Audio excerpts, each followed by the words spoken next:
الرحمن الرحيم. الحمد لله رب العالمين والعاقبة للمتقين والصلاة والسلام على أشرف الأنبياء والمرسلين. أما بعد فأعوذ بالله من الشيطان الرجيم. بسم الله الرحمن الرحيم. مثلهم كمثل الذي استوقد نارا فلما أضاءت ما حوله ذهب الله بنورهم وتركهم في ظلمات لا يبصرون صم بكم عمي فهم لا يرجعون. صدق الله العظيم. ناظرین کرام، السلام علیکم ورحمۃ اللہ وبرکاتہ۔ پروگرام جستجو میں دل کی اتھا گہرائیوں سے میں آپ میں سے ہر ایک کو خوش آمدید کہتا ہوں۔ امید کرتا ہوں آپ تمام احباب بخیر و عافیت ہوں گے، اور یہ دعا کرتا ہوں کہ اللہ کریم آج کی رات اور آنے والے دن کے ہر طرح کے شر سے آپ میں سے ہر ایک کی حفاظت فرمائے، اور اللہ رب العزت آج کی رات اور آنے والے دن کی ہر طرح کی خیر و برکت سے ہم سب کو حصہ نصیب فرمائے۔ جو زندگی گزر چکی اس میں ہونے والی خطاؤں کو اللہ رب العزت معاف فرمائے، اور آئندہ آنے والی زندگی کو اللہ رب العزت ہر طرح کی بیماریوں، پریشانیوں، بے سکونیوں سے بچاتے ہوئے خیر و عافیت، صحت، تندرستی، سلامتی، ایمان اور انسانیت کے لیے منفیت والا بنائے۔ ناظرین کرام، پروگرام جستجو کے اندر ہر جمعہ ہم قرآن حکیم کی تفسیر کا ایک سلسلہ شروع کیے ہوئے ہیں۔ اللہ رب العزت ہمیں استقامت بھی عطا فرمائے اور قرآن حکیم کے ساتھ ہمارے تعلق کو مضبوط فرمائے۔ آپ میں سے بہت سارے احباب ماشاءاللہ اس نیت کے ساتھ ریگولر شامل ہو رہے ہیں کہ ہم قرآن حکیم کی اس کلاس کو جوائن کر کے اپنا تعلق قرآن حکیم کے ساتھ مضبوط بنائیں۔ اس نیت کے ساتھ مجھے یقین ہے بہت سارے آپ میں سے احباب شامل ہوتے ہیں، کئی اپنے ساتھ ساتھ نوٹس بھی بنا رہے ہیں۔ اللہ رب العزت آپ سب کو قرآن حکیم کی برکات عطا فرمائے، اور اس دنیا کے اندر بھی اس کی برکتیں اللہ کریم نصیب کرے، اور روز حشر بھی اللہ رب العزت ہمیں ان لوگوں میں شامل فرمائے کہ جن کے لیے نبی کریم صلی اللہ علیہ وسلم نے فرمایا کہ قرآن حکیم روز حشر سفارش کرے گا، اور اس کی سفارش اللہ رب العزت کے ہاں قبول کی جائے گی۔ ہم نے سورہ بقرہ کی ابتدائی چند آیات مبارکہ کا ترجمہ اور مختصر مفہوم بیان کیا تھا، کیونکہ اگر ہم زیادہ ڈیٹیل میں جائیں تو پھر تو ہر ایک آیت کی تفسیر ایک پورا پروگرام بن جاتی ہے، لیکن ہم اختصار کے ساتھ اور اپنی اس کے ساتھ ساتھ جو روزمرہ زندگی کے معاملات ہیں ان کے حوالے سے رہنمائی وہ بھی ساتھ ذکر کر رہے ہیں، اور ان آیات مبارکہ کو آسان الفاظ کے اندر آپ کو سمجھانے کی کوشش بھی کر رہے ہیں۔ سورہ بقرہ کے آغاز کے اندر اللہ رب العزت نے اس دعا جو سورہ فاتحہ کے اندر مانگی جاتی ہے اہل ایمان کی طرف سے کہ الہ العالمین ہمیں ہدایت عطا فرما، تو اللہ رب العزت نے سورہ بقرہ کے آغاز میں فرما دیا کذالک الکتاب لا ریب فیہ ھدی للمتقین، یہ کتاب تمہاری ہدایت کے لیے آ پہنچی ہے، اور جو تمہاری دعا ہے، تمہاری آرزو ہے، وہ اس کتاب کے اندر اس کے حل موجود ہے، اور تمہاری جو طلب ہے وہ اس کتاب کی صورت کے اندر پوری کی جا رہی ہے۔ پھر ابتدا کے اندر اہل ایمان کی صفات کو اللہ رب العزت نے بیان فرمایا، پھر کافروں کے حوالے سے دو آیات مبارکہ ان کا تذکرہ کر دیا گیا، پھر منافقین کے حوالے سے بڑی تفصیل کے ساتھ اللہ رب العزت نے ان کے جو مختلف گروہ ہیں، مختلف انداز ہیں، مختلف ایمان کے حوالے سے اور مومنین کے حوالے سے ان کا جو طرز عمل ہے اس کو اللہ رب العزت نے تفصیل کے ساتھ بیان فرمایا۔ پھر آگے یہ دو مثالیں دی گئی اور بڑی اہم مثالیں۔ پہلی مثال کے حوالے سے فرمایا کہ مثلہم کمثل الذی استوقد نارا، ان لوگوں کی مثال ایسے ہے کہ جیسے ایک شخص نے آگ جلائی، فلما اضاءت ما حولہ ذهب اللہ بنورہم، اور پھر جب آگ نے اس کے ماحول کو منور کر دیا، روشن کر دیا، ذهب اللہ بنورہم وترکہم فی ظلمات لا یبصرون، تو اللہ رب العزت نے ان کی روشنی کو سلب کر لیا اور ان کو ایسی تاریکیوں میں چھوڑ دیا کہ جن میں ان کو کچھ نظر نہیں آتا۔ سم بکم عمی فہم لا یرجعون، یہ بہرے ہیں، گنگے ہیں، اندھے ہیں، اب یہ لوٹنے والے نہیں ہیں۔ یہ تو آیت مبارکہ کا ترجمہ ہو گیا۔ اب ذرا اس کو سمجھ لیجئے کہ اس سے مراد کیا ہے، اس آیت مبارکہ سے۔ یہ جو فرمایا نا کہ اس کی مثال ایسے ہے کہ جیسے تاریکی میں کوئی شخص روشنی کا انتظام کرتا ہے، آگ جلاتا ہے، اس سے کیا مراد ہے؟ کو پتا ہے کہ پہلے قافلے بڑا لمبا سفر طے کیا کرتے تھے، پیدل سفر ہوتے تھے، بڑے دور دراز تک لوگ سفر کر کے جایا کرتے تھے، تو راستے کے اندر بسا اوقات وہ جنگلوں سے گزرنا ہوتا، رات کا سفر ہوتا، شدید تاریکی ہوتی۔ اب اس شدید تاریکی کا ایک تصور اپنے ذہن کے اندر رکھیے کہ ایک قافلہ جا رہا ہے، رات کی شدید تاریکی ہے اور بالکل بیاباں جنگل کا سا ماحول ہے، اور اس تاریکی کے اندر ان کے پاس روشنی کا بھی کوئی انتظام نہیں ہے. ہر ایک کے دل کے اندر آرزو ہے کہ کوئی روشنی کا انتظام ہو جائے اور ہمارے لیے آسانی ہو جائے. لوگوں کی اپنی اپنی آراء ہیں کہ اس راستے سے چلیں گے تو یہ راستہ ذرا آسانی کے ساتھ سفر طے کر دے گا. دوسرا بولتا نہیں، پچھلی بار ہم آئے تھے تو اس راستے سے چلے تھے، کسی نے اس راستے کے بارے بتایا تھا، تو اس راستے پہ چلیں گے تو آسانی ہوگی. ہر کسی کے پاس اپنی اپنی سوچ، اپنے اپنے نظریات ہیں، مگر واضح رہنمائی کسی کے پاس موجود نہیں ہے. اور وہ منتظر ہے کہ کوئی ایسا آئے کہ جو اس تاریکی کے ماحول کے اندر روشنی کا انتظام کر دے. اور پھر وہ ایک شخص کو ایسا ان کو مل جائے کہ جو آگ جلا دے.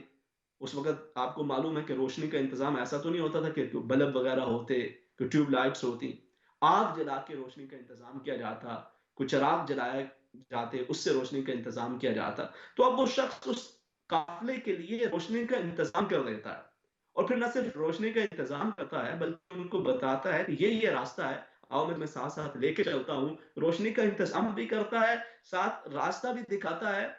اور پھر جب روشنی کا انتظام ہو گیا، اب چاہیے تو یہ تھا نا کہ یہ جو روشنی کے طلبگار تھے، جو اندھیرے کے اندر ڈوبے ہوئے تھے، یہ اس بندے کے بتائے ہوئے راستے پہ چلتے ہوئے اپنے لیے اس منزل کو آسان بنا لیتے. مگر ان میں سے کئی ایسے بدنصیب کہ جب روشنی نہیں تھی تو روشنی کے لیے منتظر تھے، اور جب روشنی آ گئی تو اب اس سوچ میں پڑ گئے کہ اس کے پیچھے ہم کیوں چلے.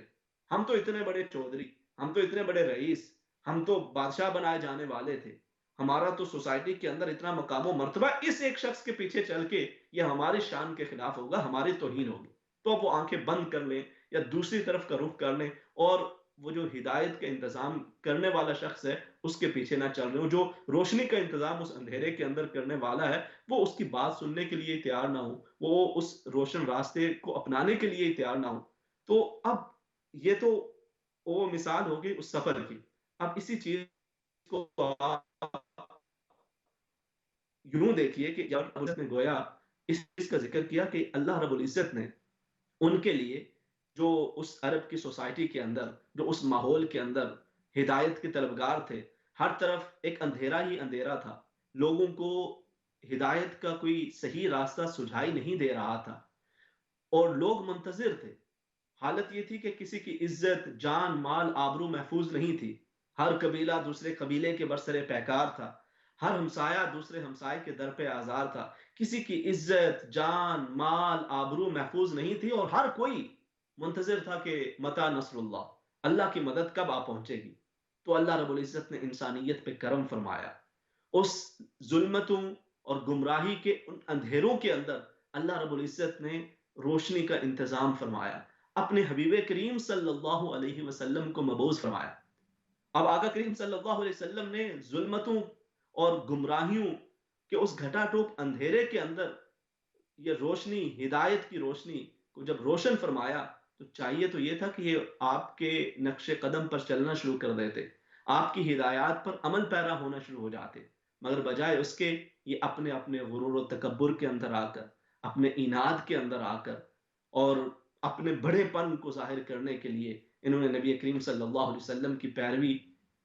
اختیار کرنے سے انکار کر دیا. اور بالکل ایک تو ہے انکار کیا، بلکہ اس سے آگے بڑھ کر آپ کی مخالفت پہ کمر بستہ ہو گئے،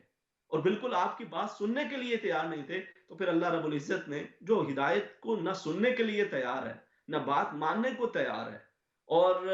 اس سے آگے بڑھ کر وہ مخالفت پہ کمر بستہ ہو چکا ہے، تو پھر اللہ رب العزت نے بھی ان کے لیے ہدایت کے راستوں کو اس طرح سے گویا بند کر دیا کہ ان کے دلوں پہ مہرے لگا دی. یہ گونگے، بہرے اور اندھے ہو گئے. یہ ویسے تو دیکھ سکتے ہیں مگر ہدایت کے راستے کو نہیں دیکھ سکتے. یہ ویسے تو بول سکتے ہیں مگر ہدایت کی بات کو قبول کرنے سے ان کے لب قاصر ہے. اور یہ ویسے تو بہت کچھ سن سکتے ہیں مگر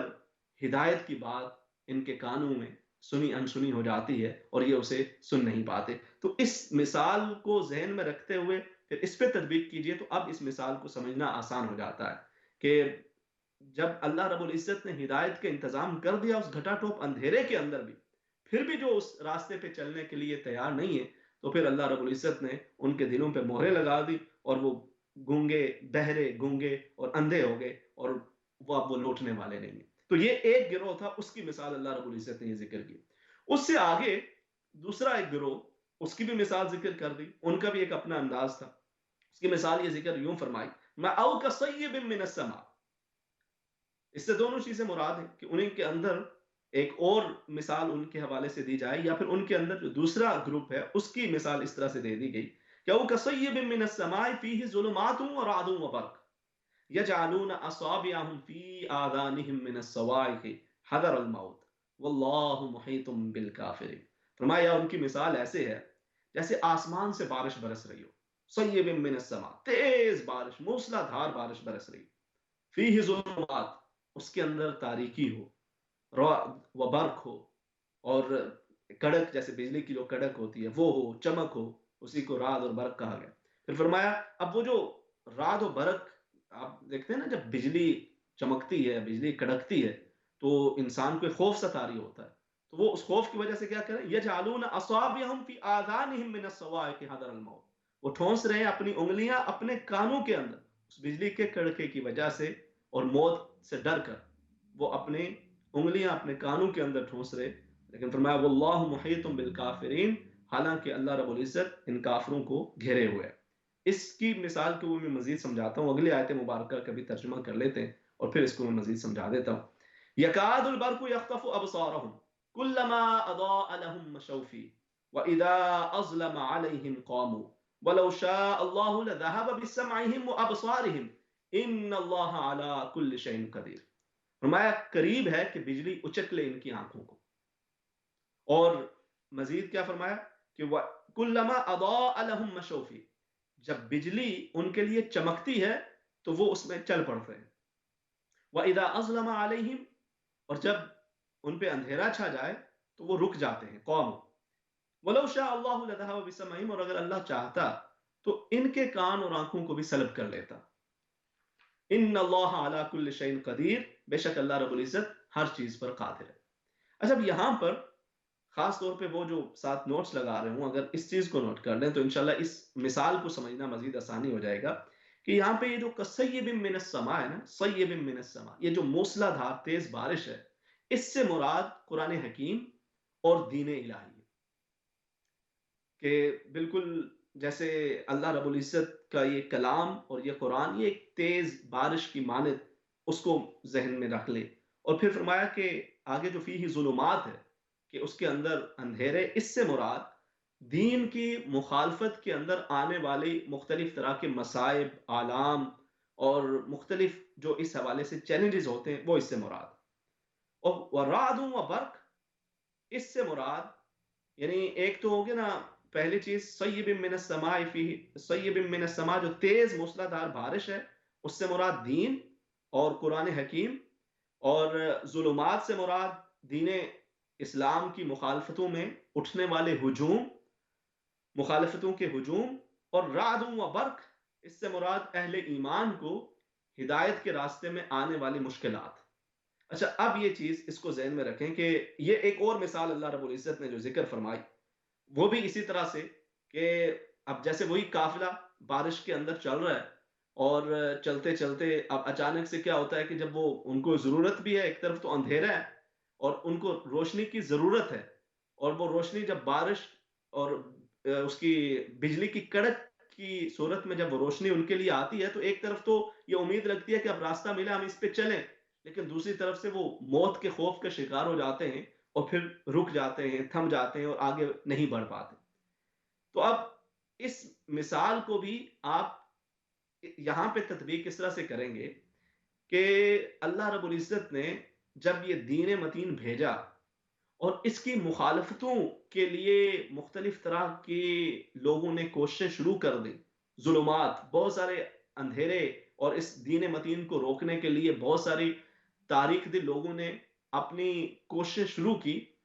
اور رعد و برق، مختلف طرح کے مصائب و آلام اہل ایمان کے راستے میں آنے لگے، تو اہل ایمان کی کیفیت اس میں یہ تھی کہ انہوں نے کہا کہ ھذا ما وعدنا اللہ ورسولہ، یہ تو ہمارے اللہ اور اس کے رسول صلی اللہ علیہ وسلم کا ہم سے وعدہ ہے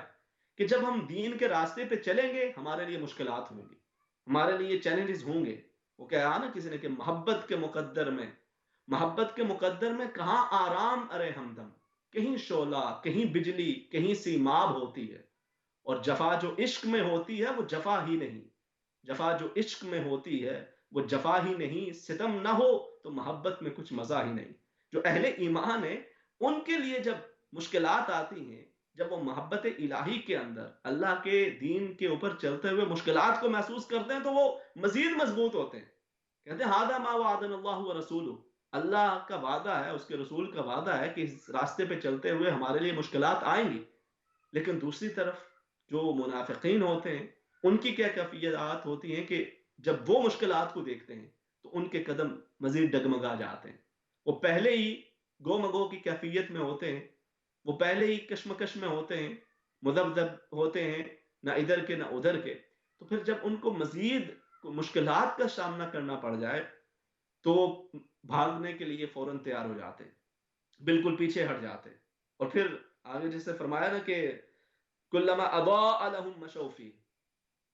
اگر وہ ڈر کے ان کو یہ لگتا ہے کہ ہماری کہیں جان نہ نکل جائے تو وہ کیا کرتے ہیں کہ جیسے وہ شخص جو بارش کے اندر چل رہا ہے، رات کے اندر جا رہا ہے اور جب بجلی کڑک آتی ہے تو وہ اپنے کانوں کے اندر انگلیاں ٹھوس لیتا ہے موت کے ڈر سے، تو یہ اب وہاں سے بھاگنے کی کوشش کرتے ہیں کہ ہو سکتا ہے اس طرح سے ہم جو دین کے تقاضے ہیں ان سے بچ جائیں اور اللہ رب العزت کی ناراضی سے بچ جائیں، اور اس طرح سے ہم اپنا دامن بچا لیں، مختلف طرح کے عذر، مختلف طرح کے بہانے، ہیلے بہانے وہ شروع کر دیتے ہیں۔ اور پھر آگے کیا ہوتا ہے کہ جب کوئی مال غنیمت کہیں پر آئے، وہ روشنی کی مثال گزر کلما اضاء لهم مشوا فيه، جب روشنی آئے تھوڑی سی تو اس میں چلنے کی کوشش کی، اور جیسے ہی اندھیرا آیا پھر وہاں پہ رکے۔ تو جب مال غنیمت آنے کی امید لگتی ہے تو اس وقت تو خوش ہو جاتے ہیں، ساتھ چلنے کی کوشش کرتے ہیں، جیسے فتح مکہ کے موقع پر، اور اسی طرح سے دیگر مواقع کے اوپر، جو غزوہ حنین کے موقع کے اوپر بہت سارے منافقین نے یہ ارادہ کیا کہ ہم بھی ساتھ چلیں گے۔ نبی کریم صلی اللہ علیہ وسلم نے بالخصوص جب صلح حدیبیہ کے بعد آپ نے اگلے مارکے کی طرف جانے کا ارادہ فرمایا تو آپ نے فرمایا کہ اس میں صرف وہی شریک ہوں گے جو حدیبیہ کے مقام پہ ہمارے ساتھ شریک تھے۔ اس کی وجہ یہ تھی کہ کیونکہ بہت سارے منافقین اس امید سے ساتھ چلنا چاہ رہے تھے کہ ہمیں مال غنیمت حاصل ہو جائے گا، تو جب مال غنیمت کی امید ہوتی تو مسلمانوں کے ساتھ چل پڑتے، کہیں سے فائدے کی امید ہوتی تو مسلمانوں کے ساتھ چل پڑتے، اور جب مشکلات آتی وَإِذَا أَظْلَمَ عَلَيْهِمْ قَامُوا، جب مشکلات آئیں، جب چیلنجز آئے تو فوراً وہاں پہ رک جاتے ہیں اور کہتے ہیں کہ ہمیں تو اس راستے پہ نہیں چلنا، یہ تو بڑا مشکل راستہ ہے، یہ جو مسلمان چلنے والے ہیں یہ تو سفہا ہیں، یہ تو ان کو تو شعور ہی نہیں ہے، عقل ہی نہیں ہے، آج کے دور کے تقاضوں کا ہی ان کو پتہ نہیں ہے، اور یہ تو اپنی جان لٹانے کے لیے تیار بیٹھے ہیں۔ تو وہ اس طرح کی باتیں شروع کر کے اپنے دامن کو بچانے کی کوشش کرتے ہیں۔ تو اللہ رب العزت فرماتا ہے کہ یہ چاہیں تو ہم ان کے دلوں کے اوپر بھی مہر لگا کے ان کے لیے بھی ہدایت کے سارے راستوں کو بند کر دیں، لیکن چونکہ یہ پھر بھی ایک گو مگو کسی کیفیت کے اندر ہے، ان کے دلوں کے اوپر اس طرح سے مہر تو نہیں لگائے گی، ان کے لیے ہدایت کے راستے ابھی بھی کھلے ہیں، یہ واپس پلٹنا چاہیں تو یہ واپس پلٹ سکتے ہیں، اور ان اللہ اعلیٰ کل شیء قدیر ہے، وہ چاہے تو ان کو بھی اسی طرح سے ان کے بھی دلوں کے اوپر مہریں لگا دے، ان کو بھی اندھا بہرا اور گونگا کر دینا چاہے تو کر دے، لیکن ان کے لیے اس نے راستے ہدایت کے ابھی کھول رکھیں، یہ چاہیں تو واپس لوٹ آئیں۔ تو اس طرح سے اللہ رب العزت نے بڑی تفصیل کے ساتھ منافقین کا تذکرہ ان آیات مبارکہ کے اندر کیا ہے، اور اس کے اندر جو ایک بڑا درس ہمیں ناظرین کرام ملتا ہے، یہ جو پچھلی بھی جتنی یہ دیکھیں یعنی مومنین کے لیے، اہل ایمان کے لیے کو 5 آیات مبارکہ کے اندر بیان کر دیا گیا، اور کفار کا تذکرہ 2 آیات مبارکہ میں کر دیا گیا، لیکن منافقین کے حوالے سے تقریباً 13 آیات مبارکہ کے اندر ساری بات بیان کی گئی، اور اس کے اندر ہمیں بھی اپنے دامن کی طرف نظر دوڑانے کی ضرورت ہے کہ آج کی اس سوسائٹی کے اندر بسا اوقات ایسی کوئی چیزیں ہمارے اندر بھی تو نہیں پائی جاتی جو منافقین کی علامات ذکر کی گئی ہیں، اور جس طرح سے اللہ رب العزت نے ان کے لیے مثالیں پیش کی ہیں، مثالیں فرمائی ہیں، تو ان میں سے کوئی علامت اگر ہمارے اندر پائی جائے جس کو ہم نے پچھلے پروگرام کے اندر تفصیلاً ذکر کیا تھا، تو ہم اسے دور کر کے اپنے ایمان کو مزید مضبوط کرنے کی کوشش کریں، کیونکہ نفاق کا معاملہ ایسا ہے کہ اللہ رب العزت منافقین کے حوالے سے فرماتا ہے کہ ان المنافقین فی الدرک الاسفل من النار، وہ انتہائی جو نچلا درجہ ہے جہنم کا وہاں پر ہوں گے، اللہ رب العزت ہمیں اس سے محفوظ فرما۔ اب اگلا رکوع شروع ہو جاتا ہے، آیت مبارکہ نمبر 21 ہے، اس کے اندر آگے اللہ رب العزت نے جو اپنی عبادت کا تذکرہ کیا اور اپنی جانب متوجہ کرنے کے لیے جو اللہ رب العزت کی طرف سے حاصل ہونے والے انعامات ہیں ان کا تذکرہ بھی کر دیا کہ اے بندے تو گم گو کی کیفیت میں کیوں ہے؟ ہونا تو یہ چاہیے کہ یا ایھا الناس اعبدوا ربکم الذی خلقکم والذین من قبلکم لعلکم تتقون، کہ اے لوگو عبادت کرو اپنے اس رب کی کہ جس نے تمہیں پیدا کیا اور تم سے پہلوں کو پیدا کیا تاکہ تمہارے اندر تقوی پیدا ہو جائے۔ وہ رب کون ہے؟ الذی جعل لکم الارض فراشا، یہ وہ رب ہے کہ جس نے تمہارے لیے زمین کو بچھونا بنا دیا، والسماء بناء، اور آسمان کو چھت بنا دیا، وانزل من السماء ماء فاخرج به من الثمرات رزقا لكم، اور اس نے آسمان سے پانی اتارا، بارش نازل کی کہ جس سے پھر مختلف طرح کے پھل وہ زمین سے نکلتے ہیں اور تم انہیں اپنے استعمال کے اندر لاتے ہو، وہ تمہارے لیے غذا رزق کا ذریعہ بن جاتے ہیں۔ تو وہ رب تعالیٰ جو تمہارے لیے اتنا کچھ اہتمام فرماتا ہے، وہ رب تعالیٰ کی جو یہ فرماتا ہے کہ وَسَخَّرَ لَكُم مَا فِي السَّمَاوَاتِ وَمَا فِي الْأَرْضِ، کہ میرے بندے میں نے تیرے لیے زمین اور آسمان کے اندر جو کچھ بھی ہے تیرے لیے مسخر کر دیا ہے۔ وَسَخَّرَ لَكُم مَا فِي الْبَرِّ وَالْبَحْرِ، خشکی اور تری کے اندر جو کچھ ہے وہ سب کچھ تیرے لیے مسخر کر دیا ہے، تو پھر چاہیے تو یہ کہ تو فقط میرے ہی سامنے سجدہ ریز ہو۔ فَلَا تَجْعَلُوا لِلَّهِ أَندَادًا وَأَنْتُمْ تَعْلَمُونَ، یہ سب کچھ جانتے بوجھتے ہوئے بھی کہ وہ رب تعالیٰ اتنا کریم ہے، وہ ایسا علی کل شیء قدیر ہے، اور وہ رب تعالیٰ ایسا ہے کہ بیدہ الخیر، اس کے دستے قدرت کے اندر ہر طرح کی خیر ہے، سب کچھ جانتے ہوئے بھی تم پھر کسی کے ساتھ اسے اس کا کسی کو شریک ٹھہراؤ، یہ مناسب نہیں ہے۔ فلا تجعلوا للہ اندادا، تو اللہ کے لیے کسی کو اللہ کے ساتھ شریک نہ ٹھہراؤ، وانتم تعلمون، جبکہ تم اچھی طرح سے جانتے ہو۔ تو اللہ رب العزت نے ان آیات مبارکہ کے اندر اپنی توحید کے حوالے سے ہماری رہنمائی فرمائی، اور یہ وہ اہم ترین دین کا حصہ ہے کہ جس کے بغیر کسی بندے کا دین مکمل نہیں ہو سکتا۔ عبادت فقط اللہ کی ہے، دعا فقط اللہ رب العزت کے سامنے، سجدہ فقط اللہ رب العزت کے لیے، اور اس کے اندر کسی کو بھی شریک ٹھہرانا یہ ایک ایسا بڑا جرم ہے کہ فرمایا ان اللہ لا یغفر ان یشرک به ویغفر ما دون ذلک لمن یشاء، کہ اللہ رب العزت شرک کو معاف نہیں فرماتا، اس کے علاوہ وہ جسے چاہے وہ معاف فرما لے، وہ اس کے قبضہ قدرت کے اندر ہے، وہ علی کل شیء قدیر ہے۔